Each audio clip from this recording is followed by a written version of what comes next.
નમસ્કાર મિત્રો, અમારી YouTube ગુજરાત અપડેટ લાઈવ ચેનલમાં તમારું સ્વાગત છે। આપ નવા હોય તો ચેનલને સબસ્ક્રાઇબ કરવાનું ભૂલતા નહીં અને વિડીયોને અંત સુધી જોતા રહો। તારીખ 26 જુલાઈ 2026 વાર રવિવારના તાજા સમાચાર। આજે 26 જુલાઈ 2026 ના રોજ ગુજરાતમાં વરસાદી માહોલ યથાવત રહેવાની સંભાવના વ્યક્ત કરવામાં આવી છે। હવામાન નિષ્ણાત અંબાલાલ પટેલના જણાવ્યા અનુસાર 24 થી 26 જુલાઈ દરમિયાન રાજ્યના અનેક જિલ્લાઓમાં ભારેથી અતિભારે વરસાદ પડી શકે છે। ખાસ કરીને ઉત્તર ગુજરાત, મધ્ય ગુજરાત, દક્ષિણ ગુજરાત અને પૂર્વ ગુજરાતના કેટલાક વિસ્તારોમાં વરસાદનું જોર વધુ રહેવાની શક્યતા છે।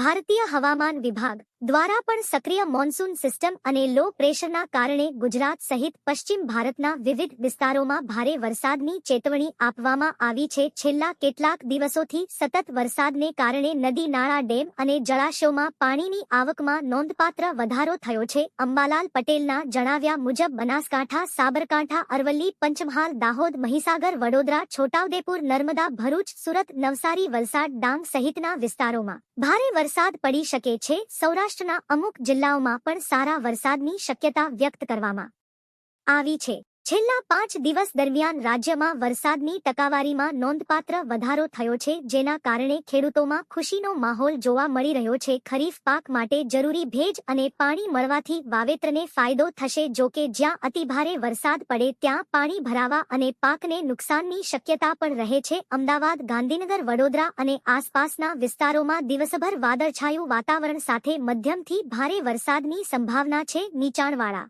વિસ્તારોમાં પાણી ભરાઈ શકે છે અને ટ્રાફિક પર અસર પડી શકે છે। દક્ષિણ ગુજરાતમાં સુરત, નવસારી, વલસાડ અને ડાંગ જિલ્લામાં ભારે વરસાદની શક્યતા વધુ છે। નદી કિનારે રહેતા લોકોને સાવચેત રહેવાની સલાહ આપવામાં આવી છે। સૌરાષ્ટ્ર અને કચ્છના કેટલાક વિસ્તારોમાં પણ વરસાદી ઝાપટાથી લઈને ભારે વરસાદ નોંધાઈ શકે છે। ખેડૂતોને ખેતરમાં પાણી ભરાય નહીં તેની ખાસ કાળજી રાખવા સૂચના આપવામાં આવી છે। રાજ્યના અનેક ડેમોમાં પાણીની આવક સતત વધી રહી છે। જો ઉપરવાસમાં વધુ વરસાદ પડે તો કેટલાક ડેમમાંથી પાણી છોડવાની જરૂર પડી શકે છે। આવા સમયે નીચાણવાળા વિસ્તારોમાં રહેતા લોકોએ સ્થાનિક તંત્રની સૂચનાઓનું પાલન કરવું જોઈએ। માછીમારોને દરિયો ન ખેડવાની સલાહ આપવામાં આવી છે, કારણ કે દરિયામાં પવનની ગતિ વધવાની અને સમુદ્ર ઉહળકુદભર્યો રહેવાની શક્યતા છે। આ દરમિયાન ભારે વરસાદને કારણે કેટલાક વિસ્તારોમાં શાળાઓ, સરકારી સેવાઓ અને વાહન વ્યવહાર પર અસર જોવા મળી શકે છે। વરસાદી પરિસ્થિતિને ધ્યાનમાં રાખીને